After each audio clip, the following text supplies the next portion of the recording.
The story starts with some kids hearing that a guy from Tokyo is coming to visit their village, and they get really excited and want to see him at Yatero's village. Yatero agrees to let them come as long as they don't disturb the guest. However, when Yatero sees Kabane, he tells him to stay there because he stinks. Meanwhile, Kohachi Inugami, the man from Tokyo, gets a flat tire. Fortunately, Mrs. Kusaka, his client and hostess of Kinoko Villa, offers to take him in her car. On the way, she explains that rotting livestock bodies have been appearing, and people are getting scared. However, the adults are keeping it a secret from the children. At the villa, Inugami sees Kabane in the field and greets him, but Kabane just greets him and returns to his work, causing Inugami to think that he is either shy or a hard worker who doesn't even go to school. Later, while Inugami is taking a bath in the hot spring, Yatero comes in and introduces himself as the hostess's son, and says that he will be taking care of him during his stay. Yatero happily talks about Tokyo and how he wants to live there someday. Inugami asks him about the other boy he saw earlier, and Yatero explains that he is Dorotabo, a nickname like a yokai that lives in the fields. However, he also has a bad odor, so they cannot let him do any work with guests. After the bath, Inugami requests for Dorotabo to take care of him during his stay. In the morning, Kabane takes a bath and brings breakfast to Inugami. Inugami then introduces himself and tells Kabane that he is there on an investigation, and asks if Kabane has seen anything strange. Kabane wants to leave and talk after breakfast due to his odor, as other people can't eat while he is around,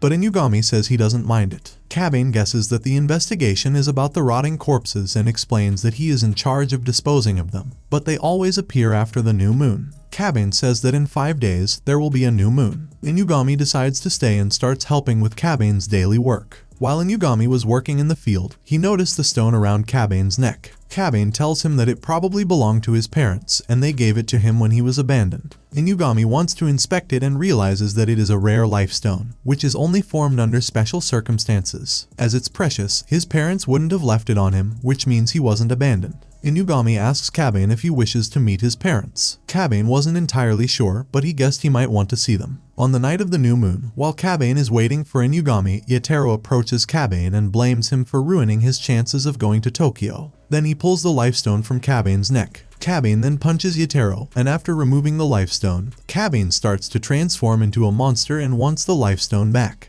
Yatero got scared and ran away, leaving the lifestone behind. Once Kabane got his lifestone back, he returned back to normal. Later on, when Inugami arrives, he sees that Kabane is scared and calls himself a monster. Inugami shows him that he has a tail and explains that Kemono exist and usually, they don't get involved with people. He tells Kabane that he is a hybrid between a human and a ghoul. His lifestone prevents his thirst from manifesting, and tells him that there is another culprit. Kabane gets worried about Yatero as he doesn't know about the incidents occurring during the new moon. In the meantime, Yatero recalls about the incident when he was 5 years old, and he accidentally pushed Kabane. Kabane's head was smashed, and his blood color was also strange. But later that day, he returned home as if nothing had happened. Suddenly, 2 infected dogs attack Yatero, but Inugami shoots and kills one of the dogs, while Kabane breaks the neck of the other one. They hear some strange noise and see a monster deer. The monster deer then attacks them, and Inugami shoots it with his gun, but he cannot blow up his neck. Kabane then jumps in and punches at the monster deer's mouth, and then ripping its head off from its body. While returning, Kabane says that he can't stay there because Yatero knows what he is, and they will blame everything on him. Inugami then points his gun at Kabane, telling him that his aunt, Mrs. Kusaka, had hired him to kill Kabane because she also knew what he was. Her older sister had told her when she left Kabane with her. As the incidents occurred, she feared it may have been Kabane and decided to kill him.